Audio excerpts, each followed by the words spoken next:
Yan. Yan po. Ano po ako.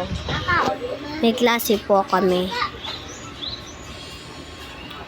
Kakain daw sila, guys. Hindi pa kakain. Ayan. 1 hands lang yan. Ay, wala hands! No hands, guys. 0 hands. 0 hands, guys. Oh. Kaya niyo yan. 0 hands. No problem sa akin. 0 hands. Wala hands. Kaya ko naman yan sa totoong buhay, guys. Ano kaya ko talaga yun? Yan, guys. Ayun, no, hindi ko yung nawakan, guys. Dito na tayo sa school. Yan.